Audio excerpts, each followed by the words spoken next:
네, 안녕하세요 여러분, 로비오트입니다. 제가 이렇게 또 영상을 찍고 있는 건 월간 견적의 시간이 돌아왔다는 거겠죠. 이번 일단 9월달 월간 견적 같은 경우에는요, 솔직히 이제 끝물입니다. AMD CPU는 9월 말에 발표를 한다는 게 뭐 루머 거의 확정된 것 같고요. 인텔은 잘 모르겠어요, 언제쯤 나올지.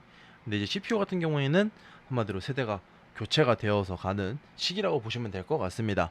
다만 이제 한 가지 문제가 좀 있다라고 하면요, DDR5가 이제 강제가 되는 CPU인 것도 있고 메인보드 가격도 많이 오를 거예요. 제가 이거를 예언을 할 수 있는 게, 솔직히 말씀드리면은 DDR5 지원하죠, 첫 번째. 두 번째 PCI5, PCI 5.0을 지원합니다. 근데 이 PCI 5.0이 하물며 메인보드의 그래픽카드뿐만 아니라 칩셋에도 지원을 하기 때문에 SSD도 PCI 5.0을 기본적으로 지원을 할 겁니다. 이거 같은 경우에는 벌써 얘기가 많이 나오고 있어요. 예를 들어서 뭐 삼성이나 이런 제품들은 벌써 이제 루머들이 나오고 있고, 제품이 곧 있으면 출시가 된다 이런 식으로 이제 홍보가 되고 있기 때문에 정말 이제 얼마 안 남았다라고 보여지는 게 지금 현실입니다. 그렇기 때문에 나는 진짜 완전 돈 왕창 투자해서 끝판왕 쓰시겠다 하시는 분들은 뭐 추천을 드리고요. 굳이 나는 그렇지 않고 그냥 좀 가성비로 쓰고 싶다 하시는 분들은 뭐 이번 달에 사셔도 되고, 아니면 이 견적 기반 토대로 해서 계속 그대로 구성을 하셔도 크게 차이는 없을 것이다 라는 것이 저의 개인적인 의견이다 라고만 봐주시면 될 것 같습니다. 네, 서두가 좀 길었죠. 빠르게 월간 견적 넘어가 보도록 하겠습니다. 첫 번째 같은 경우에는요, 네, 저가 사무용 견적이라고 보시면 될 것 같고요. 이거 같은 경우에는 지난달이랑 거의 큰 차이는 없습니다.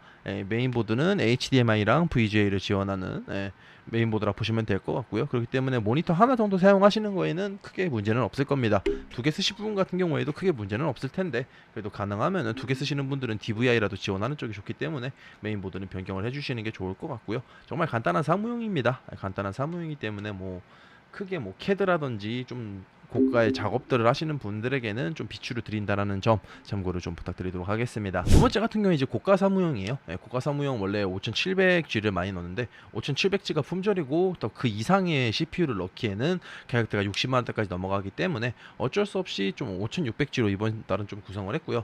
이게 만약에 5700G가 들어온다고 하면 5700G 지난달 견적 있죠. 지난달 견적을 참고를 해주시면 될 것 같습니다. 기본적인 뭐 간단한 CAD, 포토샵까지도 충분히 활용을 할 수 있고요.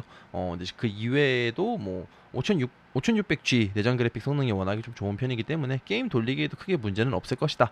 뭐 롤 던파 정도는 충분히 돌아갈 수 있는 그런 게임 CPU다 라고만 좀 봐주시면 될 것 같고요. SSD가 좀 재밌는 거를 넣어왔어요. P5 250기가인데 NVMe M.2에 D램이 있는 제품입니다. 근데 이게 일반 SATA 제품이랑 가격 차이가 크지 않더라고요. 그럴 거면은 좀 가성비 좋게 좀 더 빠른 걸 쓸 수 있지 않을까라는 생각이 들어서 해당 제품을 이번 달에 좀 구성을 해봤고요.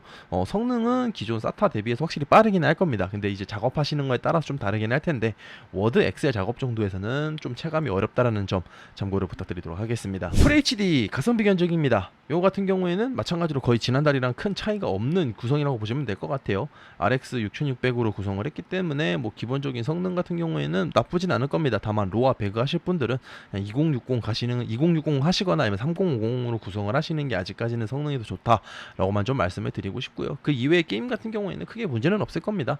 그리고 에즈락이 이게 지금 대원 CTS로 되어져 있는데, 대원 CTS 뭐 아시는 분들 아시겠지만 AS는 상당히 좋은 편이다라고 좀 말씀을 드리고 싶고요. 그리고 제가 개인적으로 조사한 바에 의하면은 에즈락 챌린저 제품은 상당히 성능이 괜찮습니다. 소음, 발열.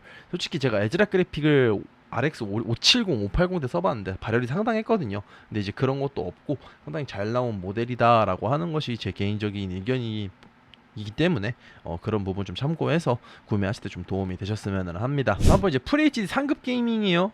이거 같은 경우에는 RTX 3060으로 구성을 했고요. 기본적인 건 5600 그리고 EXA 320으로 구성을 했는데, EXA 320 5600X에서는 성능 하락이 있지만은 5600에서는 성능 하락 없이 무난하게 사용이 가능합니다. 그 때문에 거의 100만원 언더로 100만원 근접해서 3060이면 배틀그라운드 FHD 기준으로 144Hz 뭐 충분히 가능하죠. 국민 옵션까지 가능하다고 하면은 옵션 타협했을 때 상당히 좋고요. 인텔로도 구성을 해봤는데 인텔은 여기서 CPU가 일단 5만원 정도 더 추가가 되고 메인보드도 한 6만원?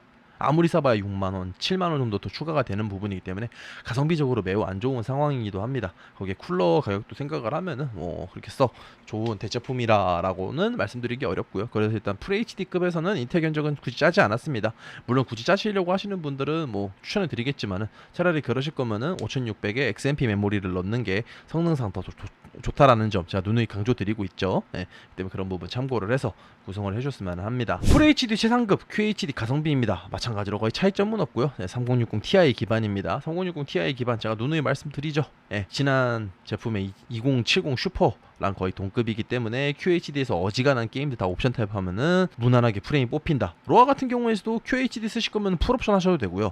만약 와이드 QHD 있죠, 21:9 쓰시는 분들은 옵션 타입해서 사용하시면은 충분히 좋은 성능을 보여줍니다. 프레임 무난하게 뽑혀 나오고 세 자릿수 프레임도 나오기 때문에 활용하시는데 크게 문제는 없으실 거예요. 근데 나는 만약 이거를 이제 FHD로 한 다음에 조금 더 프레임 방어를 하시겠다 하시는 분들은 5600X에 이제 XMP 메모리까지 구성을 해서 쓰시는 게 성능상은 더 좋습니다. 이제 가격대는 많이 올라가긴 할 텐데 그래도 거의 130만 원대 미만에서 구성이 가능해서요. 인텔 같은 경우에는 이제 마찬가지로 XMP 적용이 불가능하다는 점 일반 온K에서요. 그런 것 좀 걸리는 부분이 있기 때문에 솔직히 130만 원 정도만 투자하면은 FHD에서는 뭐 거의 컴퓨터 죽을 때까지 쓸 수 있을 정도의 성능이 나오기 때문에 가격이 많이 내려왔다고 볼 수 있죠. 예전 같은 경우에 진짜 올 초만에 또 거의 뭐 180만 원 이랬었으니까 이런 견적이 그렇게 생각을 하면은 상당히 나쁘지 않은 구성이다 라고 말씀을 드리고 싶습니다. QHD 중급 게이밍입니다. QHD 가성비 게이밍은 아까 3060 Ti로 보시면 될 것 같고요. 그리고 이번에는 3070으로 구성이 된 견적이라고 보시면 될 것 같습니다. 여기서부터는 5600X 그리고 12400 논K죠. 그렇기 때문에 2400으로도 구성을 했는데 가격은 2400 쪽이 더 쌉니다. 왜냐? 여긴 XMP가 들어가 있고 거긴 XMP가 들어가 있지 않거든요. 그렇기 때문에 성능은 기본적으로 5600 쪽이 더 좋다라고 말씀을 드리고 싶고요. 디폴트 가격으로만 따지면 가격은 훨씬 더 저렴해집니다. 왜냐? 보드를 터프 450으로 낮출 수 있기 때문이죠. 그러면은 거기서 3만 원이 더 까지고 뭐 XMP 메모리 날라간다라고 치면은 거의 뭐 가격 차이가 거의 한 10만 원 가까이 나게 됩니다. 그런 부분에 있어서는 아직까지 가성비로서는 확실히 좋다라고 볼 수 있고요. 그렇게 구성을 했는데도 150만 원대에서 QHD 플레이가 가능한 견적이다라고 한번 보시면 될 것 같아요. 그리고 3070 같은 경우에는 와이드 QHD에서 로아 하실 때 풀옵션 하더라도 프레임이 무난하게 유지가 되는 구성이다라고만 좀 보시면 될 것 같아요. 그렇기 때문에 뭐 성능상 그리고 프레임상에서 충분히 활용할 수 있다. 옵션도 거의 타협 안 해도 된다 라고 말씀을 드리고 싶네요. 인텔 견적 보시면 확실히 좀 더 저렴한 거를 볼 수 있는데 일반 메모리로 구성이 되어 있죠. 그렇기 때문에 성능적인 부분에서는 조금 떨어진다라고 볼 수 있습니다. 물론 QHD에서 인텔이건 CPU 인텔이건 AMD건 CPU보다는 GPU의 성능이 더 우선시 되는 건 맞는데요. 근데 그럼에도 불구하고 둘이 가격 차이가 크지 않습니다. 거의 10,000원 정도 차이가 나기 때문에 이 10,000원 정도면 XMP 추가해서 조금 더 프레임 방어를 하는 쪽으로 구성을 하시는 게 좋지 않을까라는 것이 저의 개인적인 의견입니다. QHD 상급 게이밍이에요. 이거 같은 경우는 3080 12기가로 구성을 했는데 200만 원 언더로 구성이 가능합니다. 여기서 만약에 이제 5800X로 가더라도 제가 알기로는 이제 이 XMP 메모리를 포기를 하면은 200 거의 근처에서 구성이 가능한 거로 제가 기억을 하고 있고요. SSD는 일부러 1TB를 구성을 했습니다. 요즘 나오는 패키지 게임들이라든지 뭐 스팀 게임들 이제 용량이 좀 상당하다 보니까 일부러 좀 이렇게 구성을 했다는 점 참고를 부탁드리고요. 그래픽 카드 같은 경우에는 3070 조텍 트리니티가 솔직히 좀 소음은 약간 있는 편이기는 한데 근데 그렇게 높지는 않아요. 왜냐면은 제가 자체적으로 테스트한 결과값에서는 온도가 높지도 않았고 소음도 높지도 않았어요. 그리고 해외 벤치 같은 경우는 제가 여러 군데를 좀 뒤져봤는데 해외 벤치에서도 특정 모델 있죠. 그 한창 그 홍보 많이 하는 모델 있잖아요. 후기 쓰면 뭐 주고 하는 모델 그거랑 해서도 크게 차이가 없었습니다. 즉 과장됐다라는 거죠. 그 말은요. 그렇게 생각을 하면은 나쁘지 않은 제품이라고 봅니다. 일단 100만 원 언더로 3080 12기가 모델을 구성을 할 수 있다는 것도 상당히 장점이고요. 성능적인 부분에서도 크게 나쁘지는 않을 것이다 라는 것이 저의 개인적인 의견입니다.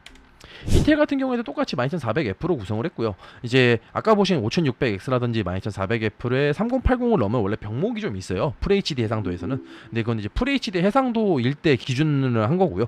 QHD에서는 말 그대로 GPU, 그래픽카드 성능이 더 우선시 되기 때문에 그런 부분은 거의 없다라고만 좀 참고를 해주시면 될 것 같습니다. 그렇기 때문에 CPU를 좀 더 가성비로 맞췄다라고 보시면 될 것 같고요. 거의 리얼 8코어를 쓰는 게임은 아직까지 없다 보니까 충분히 6코어로도 활용이 가능하다라는 점 참고를 좀 부탁드리도록 하겠습니다.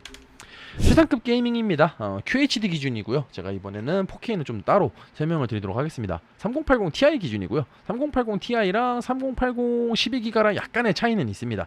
근데 이게 FHD에서는 차이는 없고요. QHD 4K 넘어가면서 차이가 좀 발생하는 부분이기 때문에 그런 부분 좀 참고를 해주시면 좋겠고요. 5800X 기준입니다. 5800X에 XMP 메모리를 넣은 기준인데 이제 이걸 제가 똑같이 인텔로 보여드릴 거예요. 가격대가 좀 솔직히 많이 차이가 나고요. 거의 한 15만원? 15만원 정도? 10만원 넘게 차이가 나는 부분인데 이런 부분을 좀 참고를 해서 어느 게 더 본인에게 가성비가 맞는지 한번 확인을 해서 구성을 하시는 거를 개인적으로 좀 추천을 드리고요. 3080 Ti 조텍 검은 호랑입니다. 이게 지금 왜 추천하냐면요. 저렴해서 추천하는 거예요. 솔직히 말씀드리면은. 물론 성능적인 부분에 있어서도 상당히 좋고 조텍에서 좀 그래픽카드 길이가 길지만은 i9주 해치 8 혹은 이제 다크플래시 DLX 21 같은 경우로 구성을 하면은 충분히 호환 가능한 그래픽카드 길이이기 때문에 그런 부분에 있어서는 괜찮다라고 좀 말씀을 드리고 싶어요. 그리고 인텔 같은 경우에도 마찬가지로 똑같은 구성인데 메인보드는 B660MA이고요. 이 정도만 구성해도 솔직히 게이밍으로는 충분합니다. 매우 충분해요. 더 이상 뭐 건들 게 없을 정도로 충분하다라고만 좀 보시면 될 것 같고요. 뭐 이 이상 뭐 터프를 가시거나 뭐 다른 거를 가셔도 상관은 없는데 이 이하로는 좀 어렵고 이 이상으로는 구성하시면 솔직히 오버페이다라고 좀 말씀을 드리고 싶습니다. 마지막으로 끝판왕 게이밍입니다. 3090 Ti를 기반으로 한 견적이라 보시면 될 것 같고요. 제가 이거를 견적을 두 개를 짠 이유가 좀 있어요. 일반적인 메모리로 구성을 했고 메인보드도 이제 인텔과 AMD 둘 다 일단 B보드를 기준으로 견적을 했다고 보시면 될 것 같은데 둘 다 발열은 잡습니다. 제가 58X 3D 같은 경우에는 언더볼팅이 필수다라고 하는데 순행 쓰는 것보다 언더볼팅을 써서 쓰는 게 오히려 가격적으로 훨씬 저렴하고 온도적으로도 착하게 나온다라는 점입니다. 그렇기 때문에 굳이 비싼 순행을 갈 이유가 없다라고 전 누누하게 말씀을 드리고 있고요. 근데 제가 이전부터 말씀드렸지만 58X 3D를 게이밍으로 잡으려면 12900KS를 들고 와야 된다고 하잖아요. 근데 정작 12700KF보다 5800X 3D로 구성한 게 보이기에 더 저렴합니다. 거의 동급이라고 보시면 돼요. 가격 차이가 2만원밖에 안 나기 때문에. 그러면은 여러분들 어떤 선택을 하시겠어요? 현재 게이밍 최강인 12900KS 혹은 5800X 3D 아니면은 12700K 뭐 이렇게 내려가는데 12700K가 한 체급이 낮음에도 불구하고 거의 두 체급입니다. 왜냐면 12900K가 있기 때문에 두 체급이 낮음에도 불구하고 가격이 같아요. 그 때문에 현 시점에서 구성할 수 있는 게이밍의 가장 최적화된 CPU는 5800X 3D다 라고 저는 누누하게 좀 말씀을 드리고 싶고요. 3090 Ti 기반이기 때문에 이건 거의 4K 기준이라고 보시면 될 것 같습니다. QHD나 FHD 하실 분들은 3090만 가도 충분하고요. 그 이상의 GPU, 그래픽카드죠. 그 이상의 GPU로 넘어가는 거는 무의미하다라고만 좀 말씀을 드리고 싶네요. 이번 달 견적 구성은 이 정도로 마무리를 짓고요. 아마 다음 달이 되면은 AMD 신 CPU들이 나와서 좀 바뀔 수는 있긴 한데 일단 나오는 출시 가격대 루머 상이 상당히 비싸요. CPU랑 보드값만 해도 그냥 50만원 될 것 같은데 가장 저렴한 라인업이 그렇게 되면은 이제 좀 구성하기 어려워지죠. 구성하기 어려워진 부분이고 아마 기본적인 게이밍 기조로 본다면은 계속 기존 인텔 i5라든지 라이젠 R5 라인업들이 살아남아 있을 가능성이 좀 상당히 높다라고 좀 개인적으로 보고 있습니다. 그렇기 때문에 이번 달은 여러분들 재밌는 정보들이 많을 테니까요. 그런 부분 좀 참고를 해서 기대하면서 빨리 지금 구매하실 분들이 나 게임만 할 것 같아. 뭐 다른 거 다 필요 없어. 오래 쓸까 한번 사면은 그러실 분들은 이제 이번 달에 하시면 될 것 같고요. 그렇지 않은 분들은 다음 달에 나올 CPU들 한번 확인해 보시고 구매를 확정해 주시는 게 좋지 않을까라고 보여집니다. 저는 로비오트였고요. 여러분 아디오스.